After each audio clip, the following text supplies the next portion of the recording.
Hello, my crafty friends. This is Mary. I'm so glad you could stop by Cardz TV today. My granddaughter's birthday's coming up in just a few days, and I wanted to make her a special card. She loves frogs and she loves blue. So I decided to use the frog from the Give a Hoot cartridge, and I wanted to do something a little bit fun and a little bit different than the normal card. So I pulled out the wild card cartridge. Both of these are old, and I've used the Give a Hoot recently, but I haven't used the wild card cartridge in probably 2 years. So I had a lot of fun flipping through that manual, and I decided to do a spinner card. And because I'm using a frog, I'll be using one of my Cardz TV stamp sets. This is totally awesome, and this has got lots of cute little things about frogs on here, including this little frog face. So I use this for my spinner card, and I use several of the sentiments on here. But I'll show you that in just a minute. So I'm going to get all this moved out of the way, and we'll get started on Emily's birthday card. Now, in the wild card manual on page 51, you'll find what they're calling a pinwheel card. I call it a spinner card because to me a pinwheel is one of those little four-sided things on a stick that you blow. They call it a pinwheel. Anyway, I cut one out, but I didn't use this one. I cut it on blackout because for some reason this one has lots of little holes in it other than the one where you see your sentiments. So I cut it on blackout at 5.5 inches, and that makes a 4-inch by 5.5 inch card.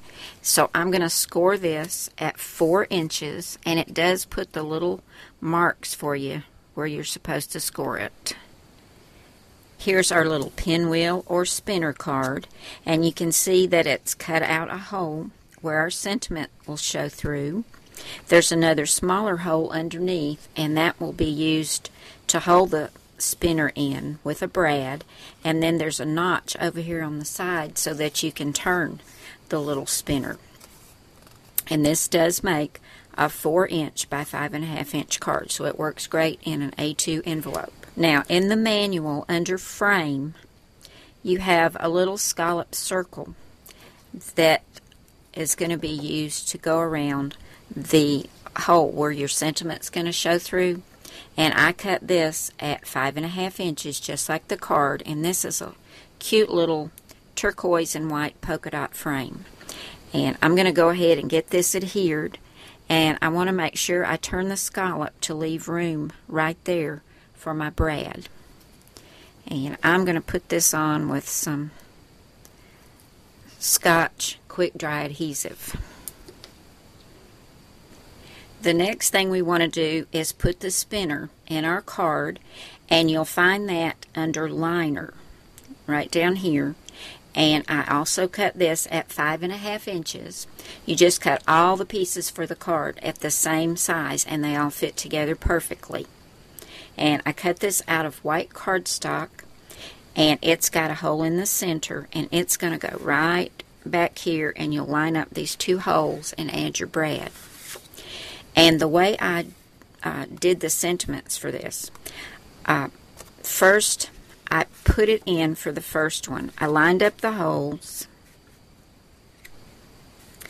and went ahead and put the brad in. And I've got a little blue sparkly brad I put in. And I took a pencil and marked just a few little marks inside of that first circle.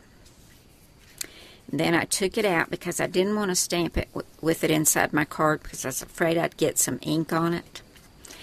So after I got the first one marked, then I took the circle that was inside of the little scallop circle, and I used it to measure where I wanted my next ones. And I just made little marks with my pencil and kept going around until I had 4 little circles marked. Then I took some Memento ink, Tuxedo Black, and went ahead and stamped my sentiments on there. And I could have moved this one over just a little bit more, but I think it'll be okay. Now, if you want to go ahead and put this in and stamp it with it in, you know, that's your choice. But I'm just kind of messy sometimes, and I just knew I'd probably get ink all over my card and have to start all over. Now, I've gone ahead, put my little spinner in, opened my brad up on the back, and you can see now how it turns. And there's your sentiments. I used Hoppy Birthday, Hop Hop Hooray, that's right here, Croak, right there, and Jump for Joy, and that is right down here. And those are all from the Totally Awesome set. Now, I wanted to add something cute to the front, and of course I want to add a frog, but I needed a border, so I cut another strip of the turquoise and white polka dot, and this little border is 1 3/8 inches by 4 inches. And here's my cute little frog from Give a Hoot, and I've got him on 2 thicknesses of foam tape, and I gave him some Google eyes just for fun. He's going to go right there. Let me tell you where you can find him and what size to cut him at. He is on page 58 in the Give a Hoot manual. There he is, all put together. I cut him out at 2 inches, and you would cut this layer out of black. Then you have your green lily pad out of a darker green, and then you've got 2 layers for your frog. This bottom layer I cut out of a different shade of green, and then the top layer I used the polka dot, just for fun, just to make him kind of silly. And it will cut out his mouth and eyes, and they will show through in black, but I wanted the Google eyes, so I went ahead and put those on. So we're going to get this attached to the front, and then we're going to do the inside of our little spinner or pinwheel card. So let me grab my ATG gun and get this all put down. Now here's the front of the card all adhered down, and I added some turquoise buttons that I ran some embroidery floss through. I just thought that made it look a little better. Now for the inside, we're going to keep it simple. I have a pink mat. It's that same pink that's on the front of the card.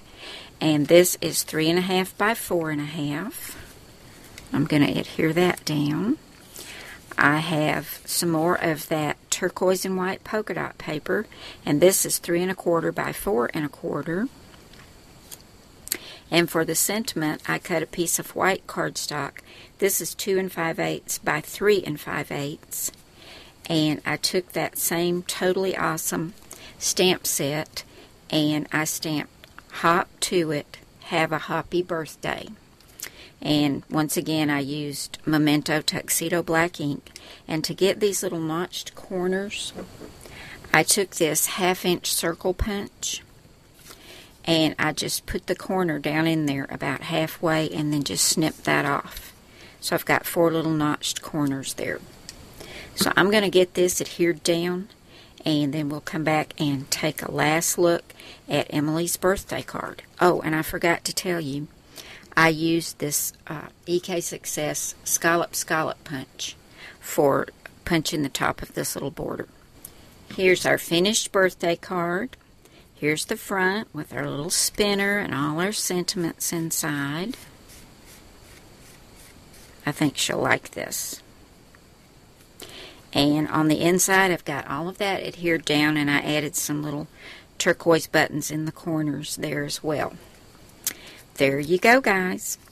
A quick little birthday card for my granddaughter, Emily. Thanks so much for stopping by today. I'll see you again really soon with another card. Bye now.